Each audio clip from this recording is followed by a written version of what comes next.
The morning fog hung low over the cotton fields of Willow Creek Plantation, 30 miles outside Montgomery, Alabama. Sarah Thornton stood on the porch of the main house, her silk dress catching the first golden rays of sunlight as she sipped her morning tea. From her elevated position, she watched as dark figures emerged from the slave quarters, shadows moving through mist, heading toward another day of backbreaking labor. "Mrs. Thornton, the new shipment of supplies has arrived from town," James announced, the elderly house slave maintaining perfect posture despite his 70 years. His eyes remained fixed on the polished wood floor. "Thank you, James. Tell Robert to have the men unload everything and prepare the ledgers for my review this afternoon," Sarah replied, not bothering to look at him. The plantation had been Sarah's responsibility since her husband Edward had fallen ill 3 years prior. At 42, she ran the operation with calculated precision, turning what had been a moderately successful cotton plantation into one of the most profitable in Alabama. The other plantation owners in the county, all men, reluctantly acknowledged her business acumen, but whispered about her methods behind closed doors. Among the slaves, Sarah Thornton's name was spoken only in hushed tones. They called her the accountant, when they dared speak of her at all, for the way she viewed every human being as a figure in her ledger, assets to be maximized, liabilities to be eliminated. As the morning fog began to lift, Martha slipped out of the cramped cabin she shared with 7 others. At 36, her body bore the marks of a life spent laboring in cotton fields, calloused hands, a permanently hunched back, and eyes that had witnessed unspeakable cruelties. But it was the invisible scars that weighed heaviest on her soul. "You best hurry," whispered Eliza, her oldest daughter, now 18. "Overseer Jenkins been in a foul mood since yesterday." Martha nodded, quickly tying back her hair with a worn piece of cloth. "You take care of your sisters, you hear? Keep them away from the main house today." Eliza understood the warning.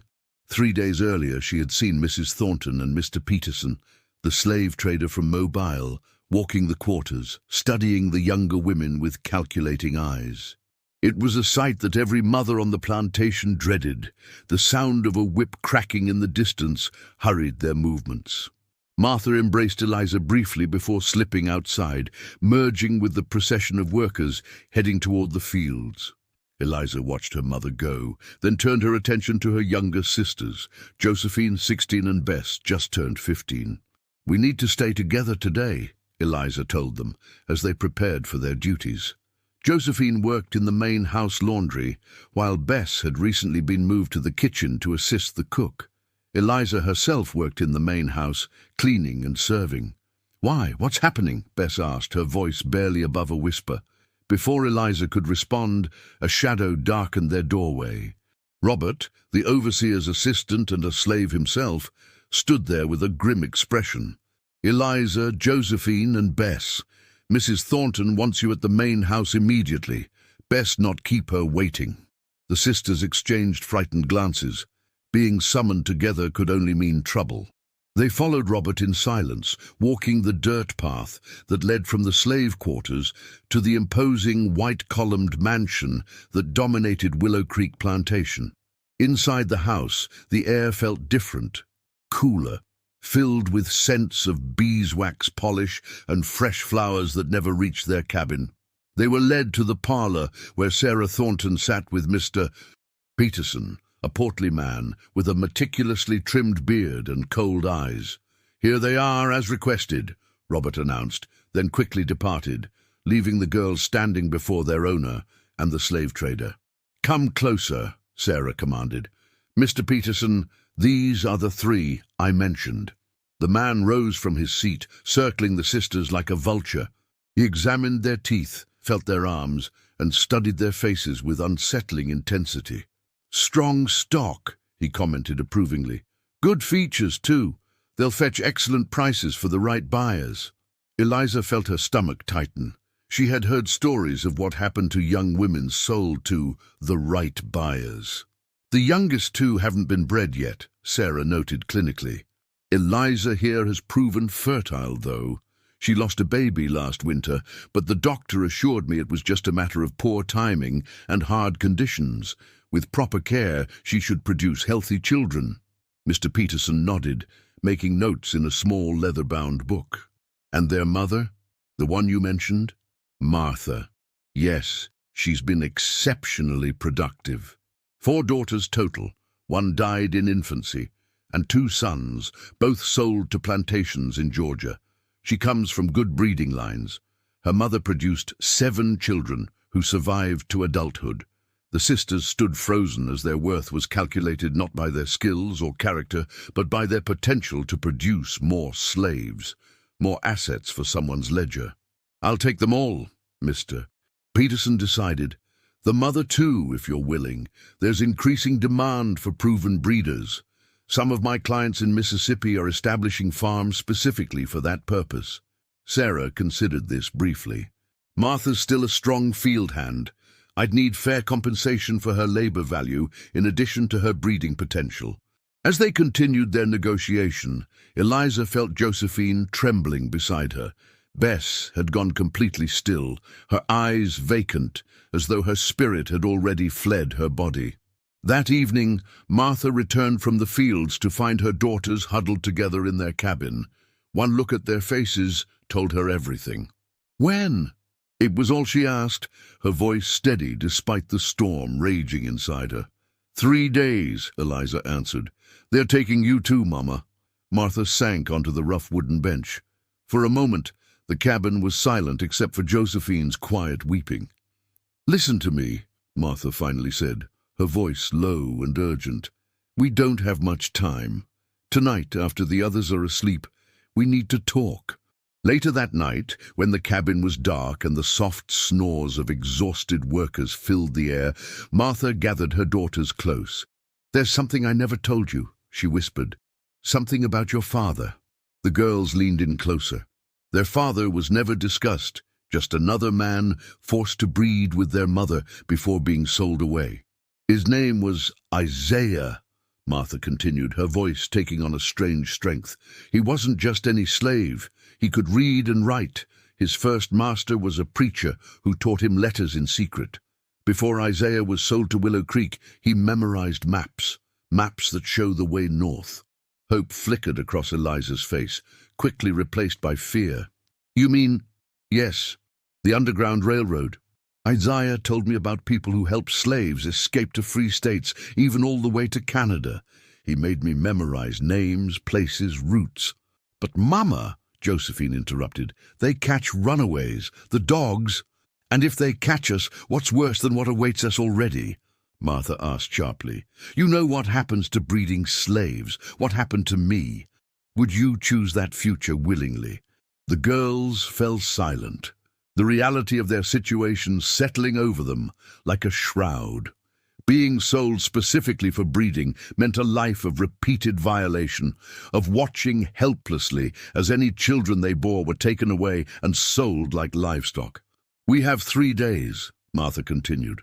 "Tomorrow I'll make contact with someone Isaiah told me about. An old man who delivers supplies to the kitchen. He's part of the railroad." Bess, who had barely spoken since returning from the main house, finally found her voice. "What if he won't help us?" "Then we run anyway," Martha said firmly. "Better to die trying to be free than to live as I have."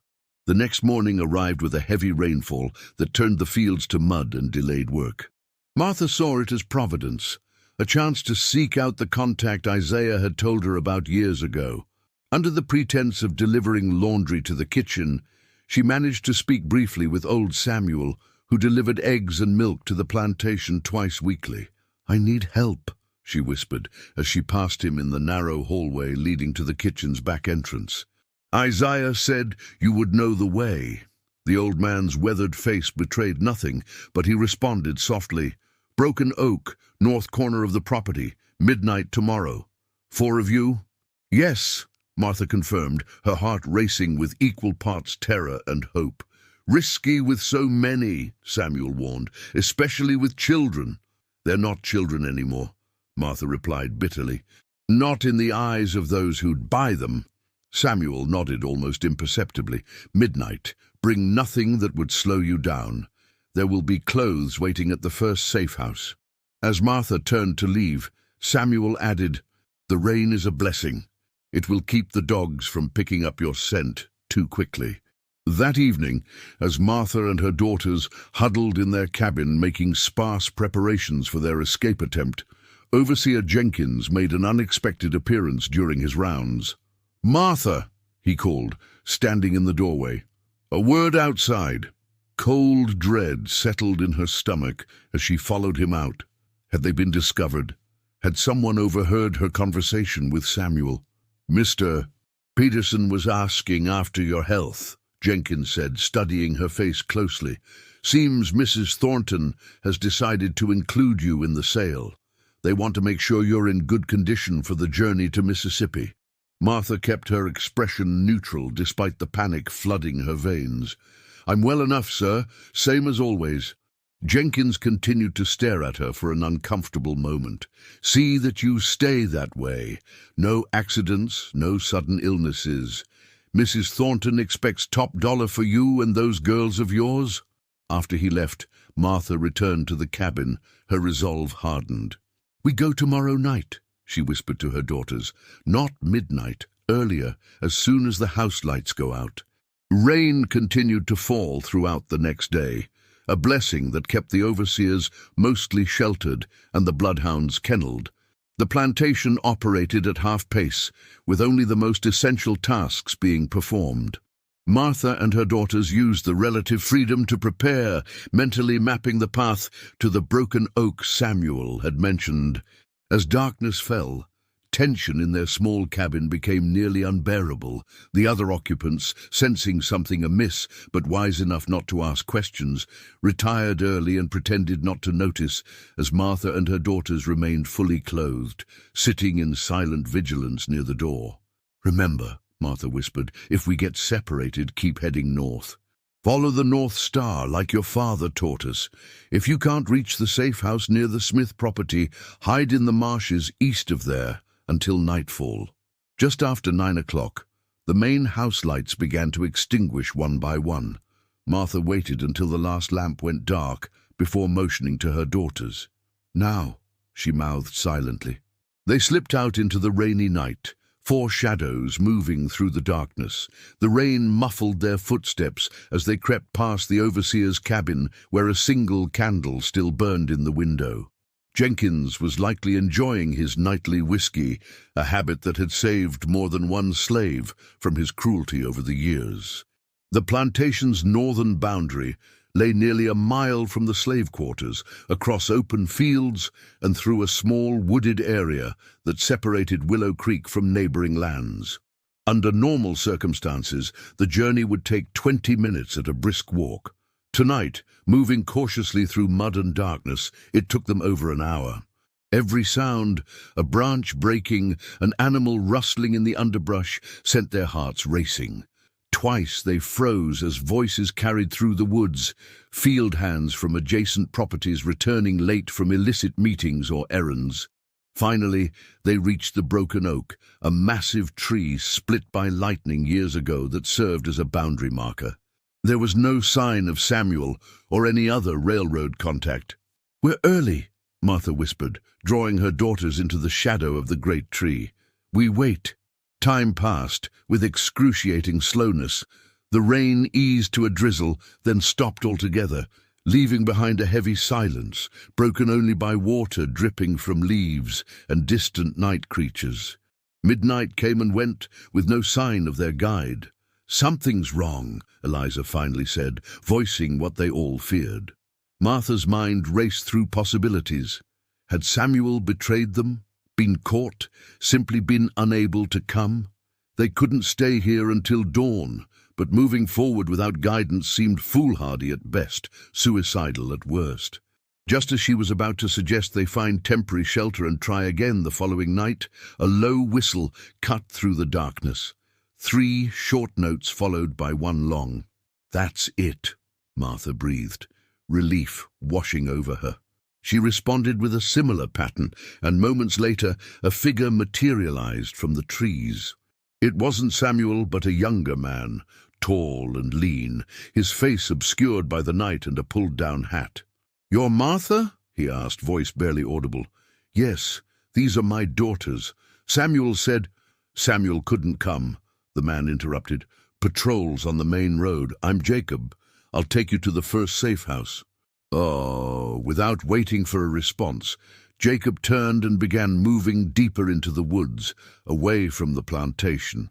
Martha and her daughters followed, stumbling occasionally over exposed roots and uneven ground.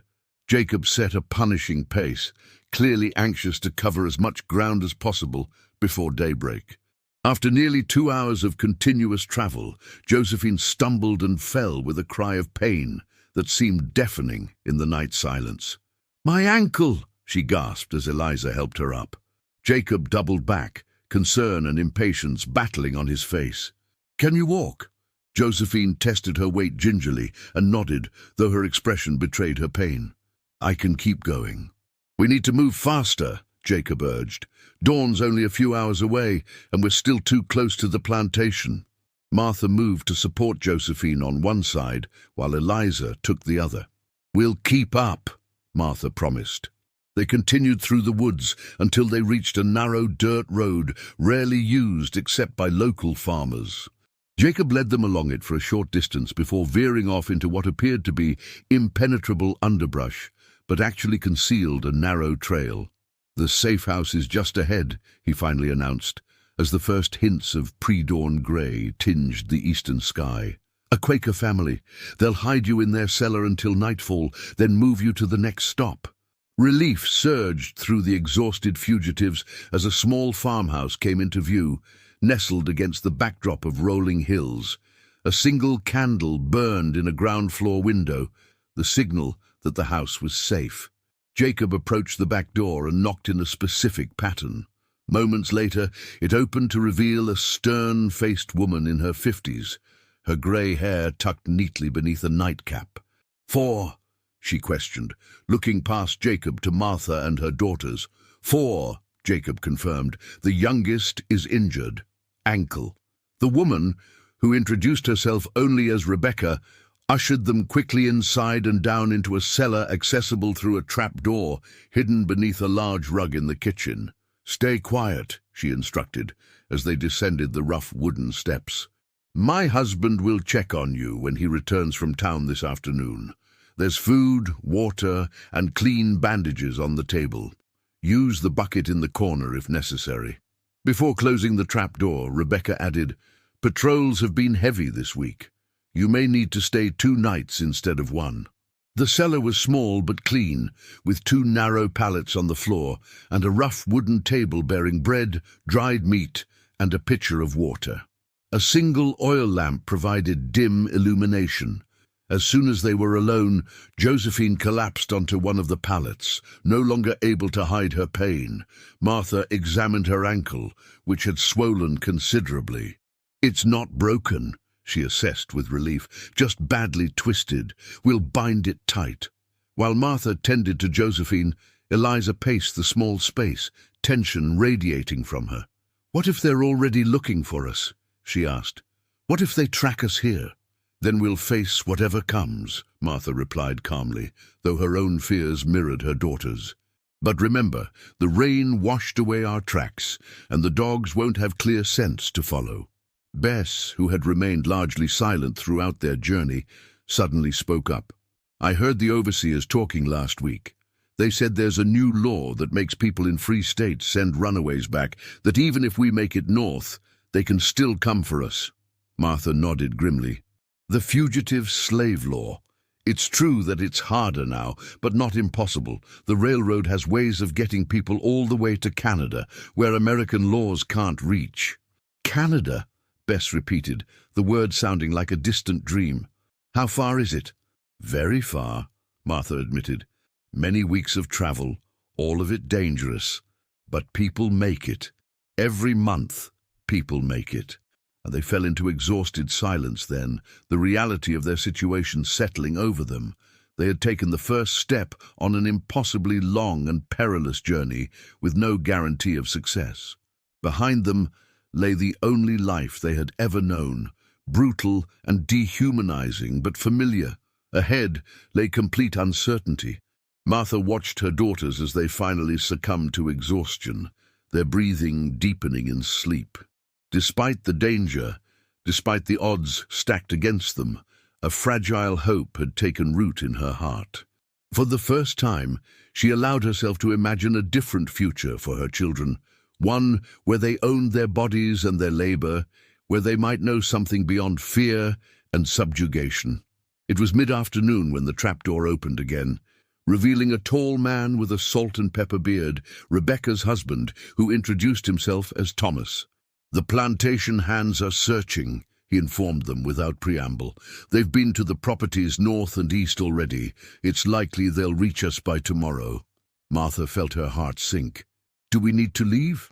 "Not yet," Thomas replied. "Our home has been searched before without discovery, but be prepared to move quickly if necessary." He descended into the cellar, carrying a small medical kit. "My wife said one of you is injured." Josephine nodded weakly from her pallet. Thomas knelt beside her and examined her ankle with gentle expertise. "A bad sprain. I'll wrap it properly, but you'll need to stay off it as much as possible." He looked up at Martha. "This will slow your journey considerably."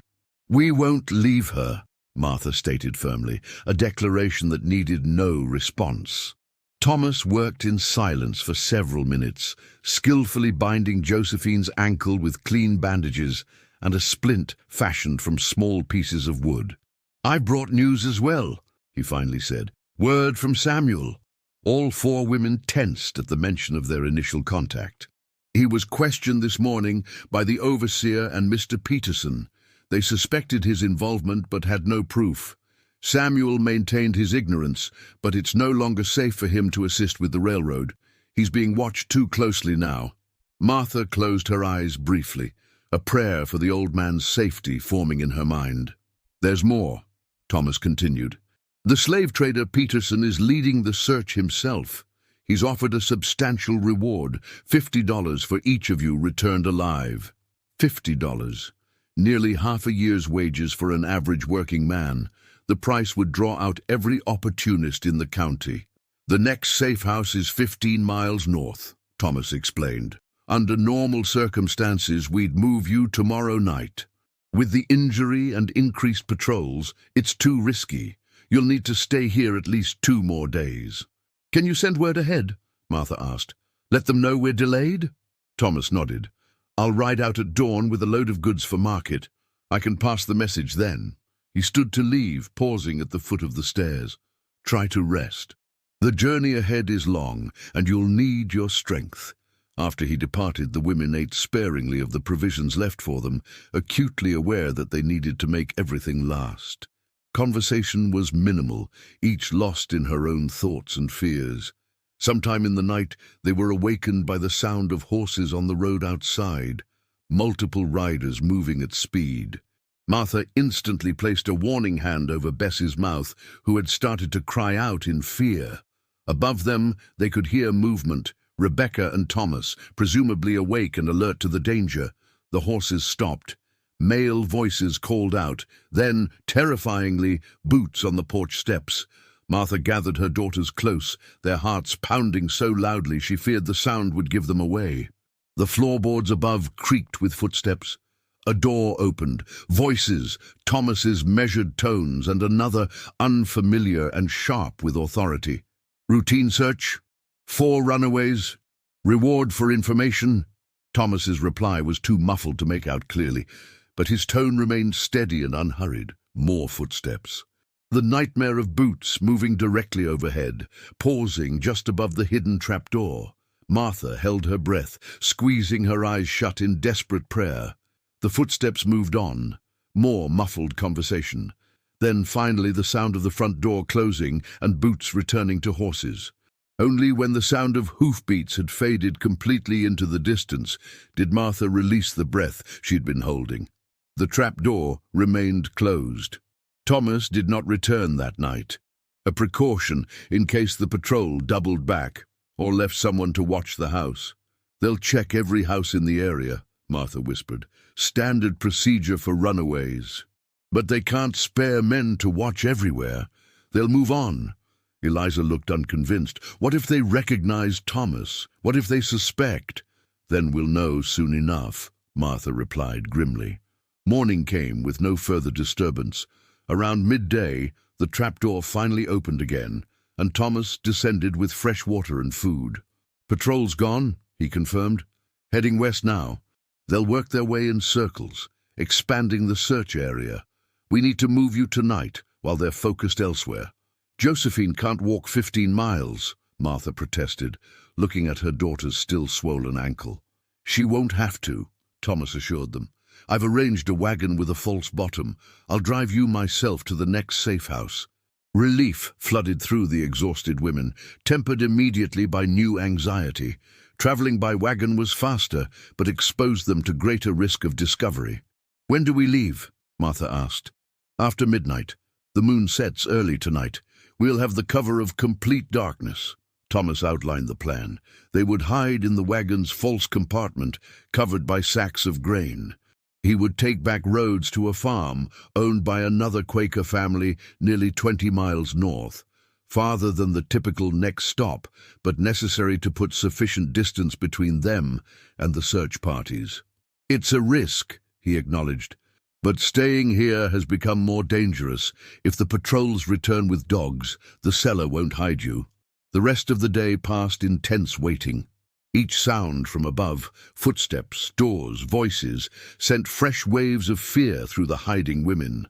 Rebecca brought them a simple meal of cornbread and beans at dusk, along with heavier clothes for the night journey. The temperature drops sharply this time of year, she explained, and you'll be lying still for hours in the wagon. The cold can be dangerous. Martha thanked her with genuine gratitude. Small kindnesses had been rare in her life, and the risk these strangers took on their behalf humbled her. "Why do you help us?" Bess asked Rebecca suddenly. "You could be arrested, your home taken." Rebecca considered the question with serious attention. "Because no human being should own another. Because your bondage diminishes my freedom as well." She glanced toward the stairs, as if ensuring they were still alone, then continued more quietly. "And because 20 years ago my brother harbored a fugitive slave and was caught. They executed him and the man he tried to help. This is his legacy, our family's atonement and commitment." Midnight arrived with a tense stillness that seemed to hold its breath along with the fugitives. Thomas opened the trapdoor and beckoned them up with urgent gestures rather than words. The kitchen was dark, except for a single candle, its flame carefully shielded to prevent any light from escaping through windows. Rebecca stood by the back door, listening intently for any sound outside. When she nodded the all clear, Thomas guided them quickly across the yard to where a wagon waited, already hitched to a pair of sturdy draft horses. The vehicle appeared ordinary, weathered wood, a canvas cover over the back, and several sacks of grain visible beneath the covering. "Here," Thomas whispered, lifting a section of the wagon bed to reveal a shallow compartment beneath. "It will be tight and the ride rough, but it's the safest way." Martha helped Josephine in first, the girl biting her lip to keep from crying out as her injured ankle was jostled. Bess followed, then Eliza, each squeezing into the cramped space. Martha entered last, contorting her body to fit beside her daughters. "Stay absolutely silent no matter what happens," Thomas instructed as he prepared to close the false bottom. "If we're stopped, don't move. Don't even breathe loudly. I'll handle whatever comes." The wooden panel closed over them, plunging the women into complete darkness.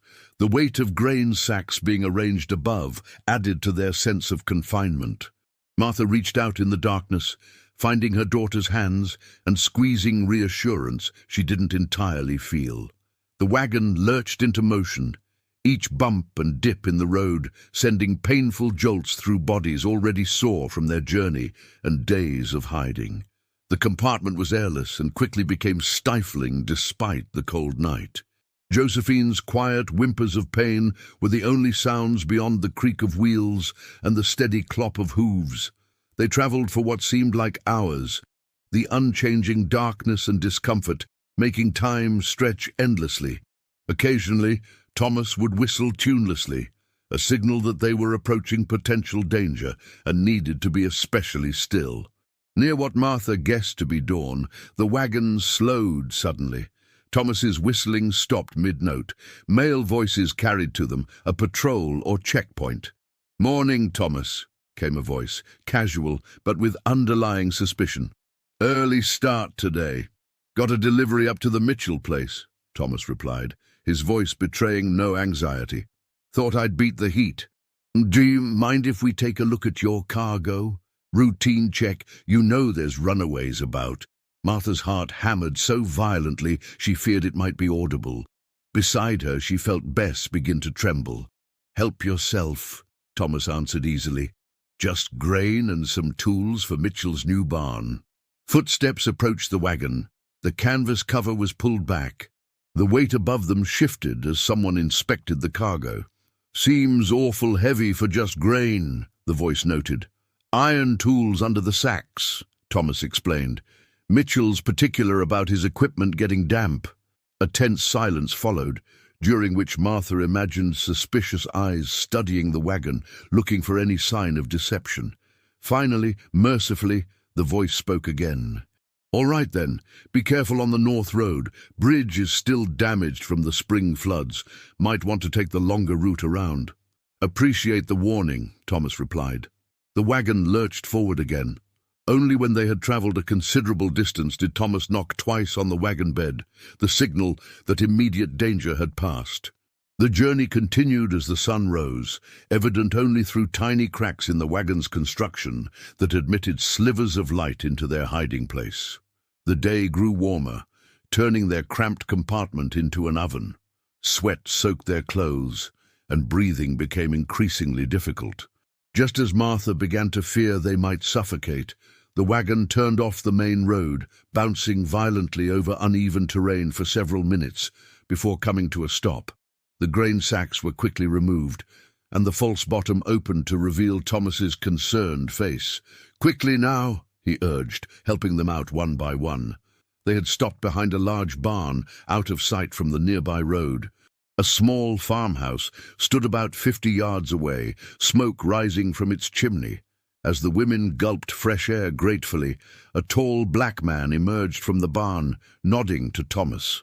"Solomon," Thomas greeted him. "All clear?" "For now," the man replied. His gaze shifted to Martha and her daughters, assessing them quickly. "You're later than expected." "Patrols," Thomas explained simply. "The youngest is injured." Solomon nodded. "Get them inside. Sarah's prepared the root cellar." Unlike the Quaker family's home, this safe house was operated by Solomon and Sarah Washington, a free black couple who had purchased their own freedom years earlier. Their small farm provided legitimate cover for their railroad activities, and their status as free people of color allowed them to move between white and black communities with relative ease. The root cellar was more spacious than the hiding place they had left, with actual beds, simple pallets, but infinitely more comfortable than the hard floor of the wagon compartment. Sarah, a stout woman with kind eyes and capable hands, immediately attended to Josephine's ankle. "The binding was well done," she commented, inspecting Thomas's handiwork. "But the swelling's worse. You need at least 2 days off this foot completely." Josephine nodded wearily. The ordeal in the wagon had drained what little strength she had recovered. "How far are we from the plantation now?" Martha asked Thomas as Sarah continued her ministrations. "About 30 miles as the crow flies," he answered. "But they'll be widening the search. You're not safe yet, not by a long measure." Martha understood. 30 miles might as well be 30 steps when the entire system of Southern law enforcement could be mobilized against them. Thomas departed shortly after delivering them, needing to maintain his cover and schedule. Before leaving, he pressed a small parcel into Martha's hands. "Papers," he explained quietly. "Not perfect, but they might help in an emergency. Claim you're free black people traveling north to join family. Solomon will provide more details on how to use them." Martha clutched the package tightly, overwhelmed by its significance. Forged freedom papers represented yet another enormous risk these strangers had taken for them. Over the next 2 days, as Josephine rested and regained some strength, Solomon and Sarah educated them about the journey ahead. Using a rough map drawn on a slate that could be quickly wiped clean, Solomon traced the network of safe houses that would eventually lead them to Pennsylvania. "From here, you'll travel to Johnson's place, about 20 miles northeast," he explained. "After that, the Marshall Farm, then across the river to Henderson's. Each stop moves you closer to the Ohio River. Once across that, you're in free states, but not truly safe until you reach Canada." The scale of the journey ahead was daunting. Even if everything went perfectly, no injuries, no delays, no captures, they were looking at weeks of travel, much of it on foot, all of it fraught with danger. "What about Josephine?" Eliza asked, voicing the concern that had been growing in Martha's mind. "She can't walk those distances." Solomon and Sarah exchanged glances. "We've been discussing that," Sarah admitted. "It might be best if she stays here until her ankle heals completely. We could send her along with the next group heading north." "No," Martha stated firmly. "We stay together." "It will slow you considerably," Solomon warned. "Increase the risk for all of you." "Then we face that risk together," Martha insisted, her tone brooking no argument. On the evening of their second day at the Washington farm, Solomon returned from town with troubling news. The search for them had intensified rather than diminished. Possess were now operating throughout the county, and the reward had been doubled to $100 each. "They're unusually persistent," he observed grimly. "Most search efforts lose steam after a few days." "It's because of why they wanted us," Eliza explained, her voice bitter. "For breeding. Mr. Peterson has special buyers waiting in Mississippi, buyers who paid in advance, most likely." Solomon's expression darkened further. "Then we need to get you moving sooner rather than later. Peterson has a reputation for not giving up easily when money is involved." They departed the following night, traveling in a covered cart similar to Thomas's wagon, but without the false bottom. Instead, Martha and her daughters lay beneath quilts and sacks, posing as cargo. Solomon drove, with Sarah riding beside him, to maintain the appearance of a couple heading to a nearby town for supplies. Their destination was the Johnson Farm, operated by another free black family who were part of the Underground Railroad network. The journey was expected to take a full night of travel, arriving shortly before dawn if all went well.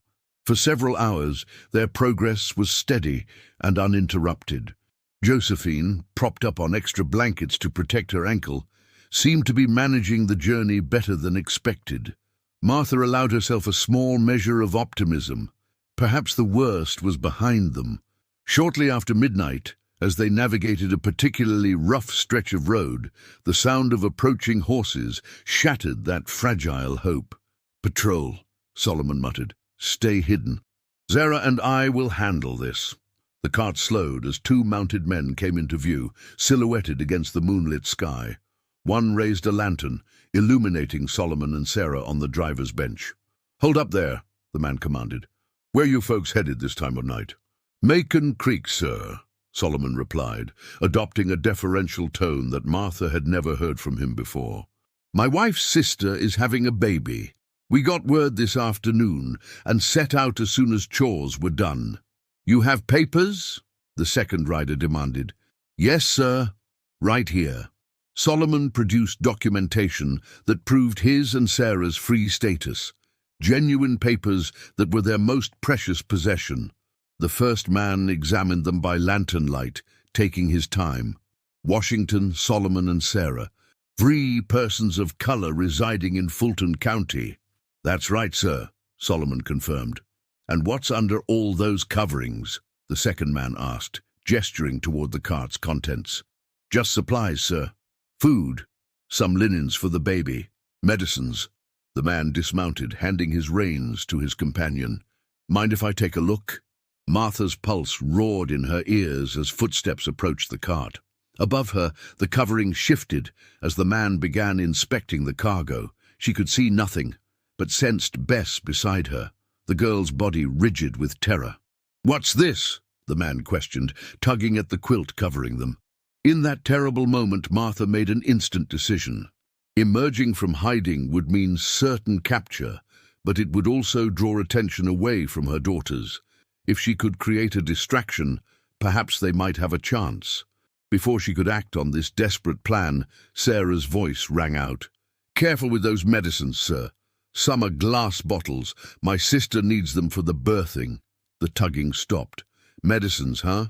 What kind?" "Female medicines, sir," Sarah replied, a note of embarrassment in her voice. "For women's troubles during childbirth. My sister had difficulty with her last one." The invocation of women's troubles, a subject most men preferred to avoid, had the desired effect. The patrol officer withdrew his hand from the quilt. "All right then, but you should know there's runaways about. 4 women from the Thornton plantation. There's a handsome reward for anyone who spots them." "We'll keep our eyes open, sir," Solomon assured him. "See that you do. And don't travel after dark tomorrow. Special patrols are out, and they might not stop to check your papers before shooting." The warning delivered, the man remounted his horse, and the patrol continued on its way. Only when the sound of hoofbeats had completely faded did Solomon urge the horse forward again, this time at a more urgent pace. "That was too close," he muttered to Sarah. "They're watching the roads more carefully than usual." "We can't risk continuing on the main road," Sarah decided. "We'll need to take the creek path." Solomon nodded grimly and turned the cart at the next junction, guiding it onto a barely visible trail that ran alongside a shallow creek. The path was treacherous, root-gnarled, mud-slicked, and barely wide enough for the cart's wheels. "This will add hours to our journey," he explained over his shoulder, "but it's safer than the road now." Progress slowed to a crawl as Solomon carefully navigated the difficult terrain. Every jolt sent waves of pain through Josephine's injured ankle, though she bit her lip to keep from crying out. The night grew colder, and damp mist from the creek chilled them to the bone, despite the quilts. Dawn was breaking when they finally emerged from the creek path onto a narrow dirt road. Solomon looked anxiously at the lightening sky. "We're still a good 5 miles from Johnson's place," he informed them. "Traveling in daylight is dangerous, but we have no choice now." They continued, Solomon and Sarah now keeping the women fully covered and instructing them to remain absolutely still, regardless of what happened. The rising sun transformed their hidden compartment into a stifling oven once again, but fear of discovery kept them from seeking relief. It was mid-morning when Solomon finally stopped the cart behind a weathered barn, much like his own. "We've arrived," he announced quietly. "Stay covered until I'm certain it's safe." Minutes later, he returned with another man, Johnson himself, a wiry individual with grey-streaked hair and watchful eyes. "Inside, quickly," Johnson urged after helping them from the cart. "Patrols came through here yesterday and might return." The Johnson safe house operated differently from previous stops. Rather than hiding them below ground, Johnson had created a false wall in his attic, accessible only through a concealed panel in a linen closet.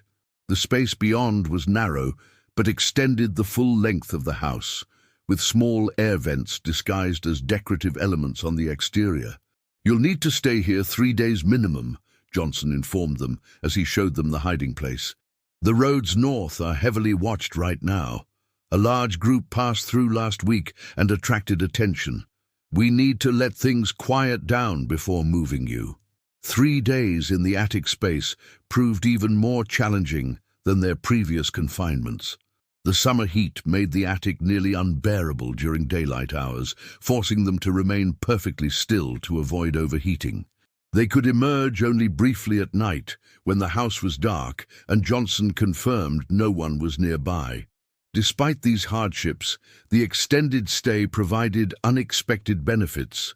Josephine's ankle improved significantly with the rest, and Johnson's wife, a skilled seamstress, altered clothing for all of them to better match their cover story as free women traveling north. Most valuable of all was Johnson's detailed knowledge of what lay ahead. Each night, he spent an hour educating them on what to expect, the terrain, the safe houses, the specific challenges of crossing the Ohio River, and the continued dangers even in free states due to the fugitive slave law. Slave catchers operate with near impunity in southern Ohio and Indiana, he warned. They'll kidnap first and ask questions later, if at all. Even with papers, you're at risk until you reach Canada. On the fourth night at Johnson's farm, as they prepared to continue their journey, a young man arrived on horseback with urgent news. Patrols had captured 3 fugitives near the Marshall property, their next intended stop. The whole network north of here is compromised for now, Johnson explained grimly. We need to change routes completely. The new plan was far more dangerous.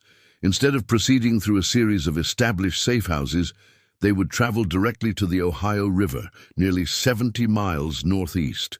A sympathetic ferryman would help them cross into Ohio, where they would make contact with Quaker communities farther north. It's a risk, Johnson acknowledged, but less risky than using the known routes while patrols are watching them. The 70-mile journey would take at least a week on foot, much of it through wilderness to avoid roads and settlements. Johnson provided as many supplies as they could carry: food, water, simple medical supplies, and a detailed map marked with potential shelter locations and water sources.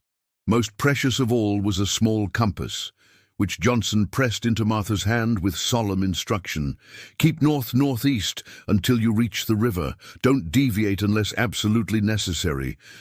If you get lost, find the North Star and orient yourself again. They departed that night under a cloudy sky that promised rain, another mixed blessing. The precipitation would make travel more difficult, but would also reduce the effectiveness of any dogs sent to track them. For 3 days, they made steady progress, averaging 10 miles daily despite the challenging terrain and Josephine's still healing ankle. They slept in abandoned barns, beneath rock overhangs, and once in the cellar of a burnt-out homestead. They rationed their food carefully, supplementing with berries and edible plants Martha had learned to identify during rare moments of freedom on the plantation. On the 4th day, disaster struck. As they crossed a shallow stream, Bess slipped on a mossy rock and fell heavily, her cry of pain echoing through the forest before Martha could silence her. The fall itself was minor, a twisted wrist rather than a serious injury, but the noise attracted attention. Within minutes, they heard voices approaching, men calling to each other, the sound of undergrowth being trampled by multiple searchers. They weren't slave hunters specifically looking for them, but rather a local hunting party that had heard Bess's cry and was investigating. "Run," Martha whispered urgently, pulling Bess to her feet. "Stay low. Head for the thick brush we passed earlier." They fled, abandoning the careful pace they had maintained for days in favor of desperate speed. Josephine struggled to keep up, her ankle protesting the sudden strain, but adrenaline kept her moving. Behind them, the voices grew louder, then suddenly changed tone. They had been discovered. "There they are. Hey, you there, stop!" Martha pushed her daughters ahead of her. "Keep going, don't look back." The pursuit was relentless. The men, knowing the terrain far better than the fugitives, began to close the distance, despite the women's head start. Martha made a split-second decision as they approached a fork in the path. "Eliza, take your sisters that way," she commanded, pointing to the right fork that led uphill toward denser forest. "I'll go left and draw them off. Meet at the lightning-struck pine we passed yesterday. Wait until dark if I'm not there." "Mama, no," Eliza protested. "Go," Martha insisted, already turning toward the left path. "That's an order." Before her daughters could argue further, Martha dashed down the left fork, deliberately making noise to attract attention. She heard shouts as the pursuers spotted her, then the sound of them changing direction to follow. Martha ran with everything she had, ignoring the burning in her lungs and the sharp pain in her side. Her only thought was to lead the men as far from her daughters as possible, to give them time to escape and hide. For nearly 10 minutes she maintained her lead, taking sharp turns whenever possible to make herself a more difficult target. But years of plantation labor had taken their toll on her body, and gradually the voices behind her grew closer. A fallen log provided temporary cover. Martha crouched behind it, gasping for breath, listening to the men approaching, 3 of them, based on the voices. She went this way, I'm sure of it. Probably one of those runaways from down south. $100 reward for each one, I heard. Alive, though. Don't go shooting unless you have to. Martha closed her eyes briefly, gathering her remaining strength. She had one chance to circle back toward where she had left her daughters, hopefully drawing the pursuers away from that area entirely. She broke cover, sprinting toward a dense thicket to her right. Immediately, shouts erupted behind her. There she is! The crack of a rifle split the air, and dirt kicked up inches from her feet. Martha veered sharply, zigzagging between trees. Another shot, wide by yards this time, but the message was clear. They were no longer concerned with taking her alive. The third shot found its mark. Pain exploded in Martha's left shoulder, the force of the impact sending her sprawling. She rolled downhill, coming to rest against the trunk of a massive oak. Warm blood soaked her shirt as she struggled to rise, managed to get to her knees, then collapsed again. Footsteps approached, unhurried now. 3 men appeared, rifles ready. One prodded her wounded shoulder with his boot, drawing a cry of pain. Alive, he noted with satisfaction. That's better for the reward. She one of them Thornton runaways? Another asked. Matches the description. Middle-aged, strong build, but weren't there supposed to be 4? The third man scanned the woods around them. Others must be nearby. We should keep looking after we secure this one. Martha's world narrowed to pain and despair as they bound her hands, aggravating her wound intentionally when she resisted. One tore a strip from his shirt to create a crude bandage, not from compassion, but to prevent her from bleeding out before they could claim their reward. Where are the others? The first man demanded, yanking her roughly to her feet. Martha stared at him silently, her expression revealing nothing despite the agony coursing through her body. The man slapped her hard across the face. Answer me! Where are your companions? I was alone, Martha finally responded, her voice steady despite everything. Just me. Liar. The description said 4 women escaped together. Where are they? Dead, Martha improvised. Drowned crossing the Miller's Creek 3 days ago. I'm the only one left. The men exchanged skeptical glances, but seemed unwilling to waste more time on immediate questioning. Let's get her back to town, the second man decided. Send word to the Thornton place. They can sort out whether she's lying. The journey back to civilization was a nightmare of pain and fear. Pain from her wound, which throbbed with every step, and fear not for herself but for her daughters. Had they escaped, found the meeting place? Or had other searchers discovered them, while these 3 focused on her? By nightfall, Martha found herself locked in the cellar of the local sheriff's office, her wound cleaned and properly bandaged by a disinterested doctor, more concerned with keeping her alive for identification than with her comfort. That's her, all right, confirmed a voice Martha recognized with dread. Robert, the overseer's assistant from Willow Creek Plantation. He had arrived with remarkable speed, suggesting the search had extended this far north already. Where are the others? The sheriff asked. Claims they drowned, one of her captors replied. Robert snorted in disbelief. Martha's too smart to let that happen. She's protecting her daughters. He approached the cell, studying Martha with a mixture of admiration and resentment. You led us on quite a chase, old woman. Mrs. Thornton is not pleased. Not pleased at all. Martha remained silent, her eyes fixed on the dirt floor. Mr. Peterson has already left for Mississippi, Robert continued, had other merchandise to deliver. But he'll be back next month to collect you and your girls, once we find them. The sheriff cleared his throat. About that reward. You'll get half now for this one, Robert agreed. The other half when the daughters are found. Martha closed her eyes, forcing back tears of pain and desperation. The nightmare she had fled was now pulling her back inexorably, and worse, her sacrifice might have been for nothing if her daughters were still captured. 2 days later, she was transported back to Willow Creek Plantation in a reinforced wagon designed specifically for transporting captured slaves. Her wound had begun to fester despite the doctor's attention, and fever set in during the journey, rendering her semi-conscious for much of it. She awoke fully to find herself not in the slave quarters, but in a small room attached to the plantation's infirmary. A heavy iron cuff secured her uninjured arm to the bed frame, though the restraint was hardly necessary in her weakened state. "Welcome back," came Sarah Thornton's cold voice from the doorway. The plantation mistress entered, immaculately dressed as always, and stood at the foot of the bed. "Our most valuable asset returned at considerable expense." Martha said nothing, conserving what little strength remained. "You've cost me quite dearly," Sarah continued. "The reward, the medical expenses, the lost productivity. Mr. Peterson's client is most displeased by the delay." She moved closer, her face betraying a hint of genuine curiosity. "What I don't understand is why. You were treated well here, better than most. You had decent quarters, regular meals, minimal punishment. Why risk everything for an uncertain freedom?" The question was so profoundly misguided that Martha almost laughed despite her pain. Instead, she finally broke her silence. "Would you trade places with me?" she asked simply. "Would you accept being property, being bred like livestock, watching your children sold away?